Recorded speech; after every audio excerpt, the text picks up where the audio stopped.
Hey everyone, it's me, Cynthia, and I want to thank you for stopping by my channel today. I want to talk to you briefly today about depression and as it relates to MS. So I know with the recent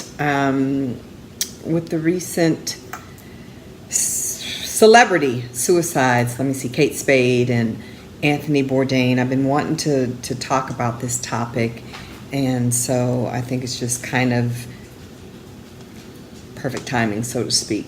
I was in the doctor's office yesterday with a friend who had a follow-up visit with her neurologist. She actually happens to have multiple sclerosis as well, and was kind enough to allow me to tag along. Her doctor was talking to her about,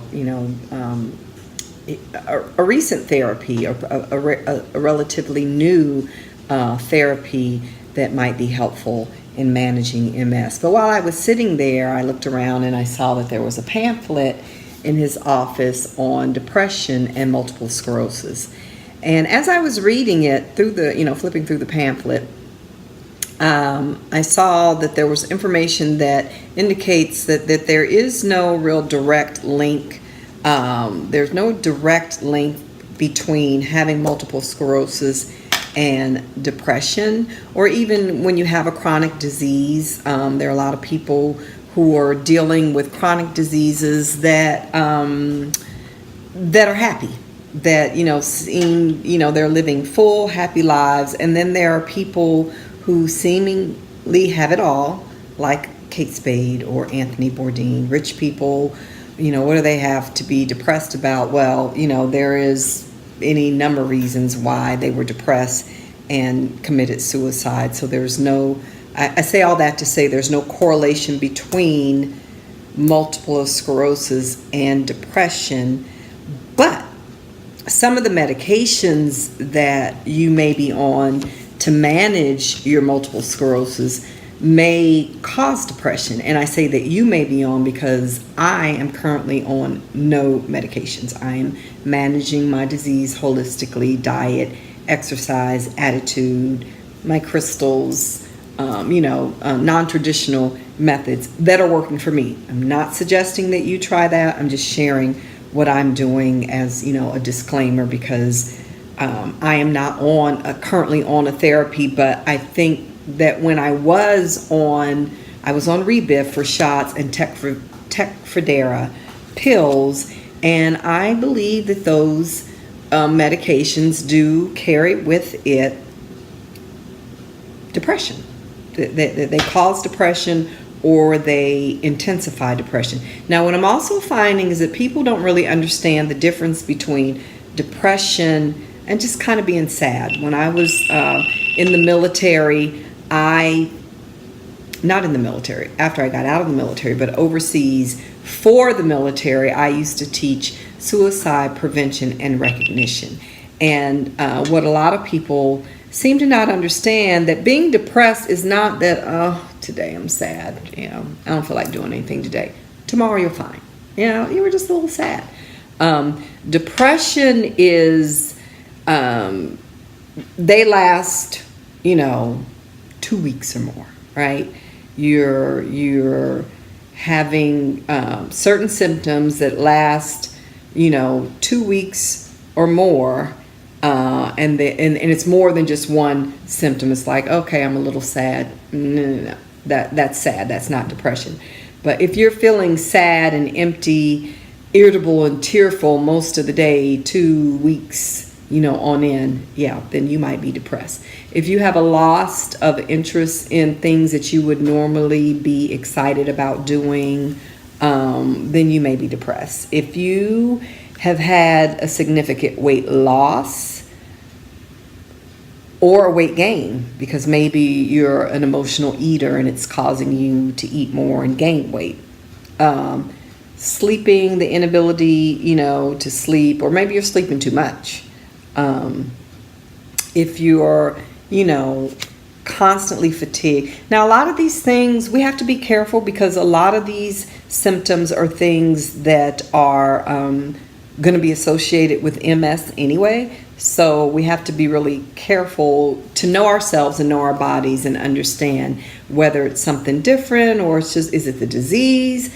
Have I now, gone to kind of a different place? If you are feeling worthless, and there's no reason for you to be feeling that way, then you might be depressed. And if you're having recurrent thoughts of death or suicide, or if you're even planning suicide, and this is kind of an ongoing, you're giving away prized possessions, you're spending all your money, you're accumulating debt that you can't afford to be in, then and again, we're talking about long-term prolonged thoughts, because all of us at one time or another, I know I have, guilty, if I could just go to sleep, I don't want to deal with any of this anymore. If I could just go to sleep and not wake up, I don't have to deal with this. I'm going to be in a better place, a happy place. I got insurance for those people left behind.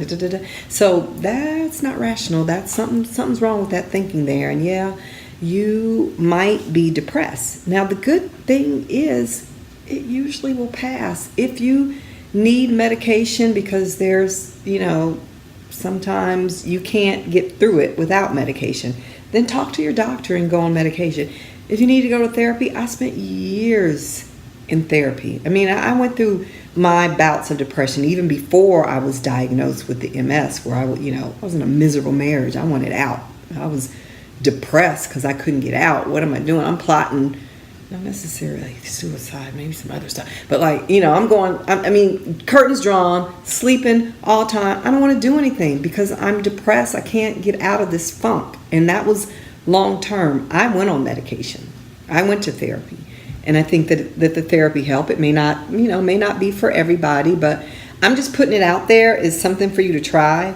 Talk to your doctor. If it's the medication, I feel like when I was on Rebif, that those shots did not help me. The symptoms, battling those symptoms and the depression that came along with those shots definitely didn't help me. I was an antidepressant and anti-anxiety. I don't want to live like that. So I'm not on anything right now. Again, I'm not saying that that's what you should do. I'm saying talk to your doctor because there's help available. Get therapy if that's what you need. Stay engaged. You're allowed to not feel good. You're allowed to be sad, but don't linger in that place. And you know your bodies and you know the difference. And I'm just saying get help, because you have MS, but MS doesn't have you. You can still live a happy, full, productive life. You just need the tools and to do it. The tools that are going to help you get through. So, thanks for stopping by. I just wanted to, that was just something that I felt like I needed to talk about. One thing that helps me, I know alcohol is a depressant. It's not a happy thing, but it's my thing. It's what I do. I love wine. I'm sipping today on my favorite, a Corbel. I think it's extra dry today, and that's my thing. That's what I do. And so if someone says to you, Cynthia said she's never drinking wine again, something's wrong. Start an investigation. Something's wrong. Get me some help, because I just don't ever see that happening anyway. Cheers. Until next time. Bye.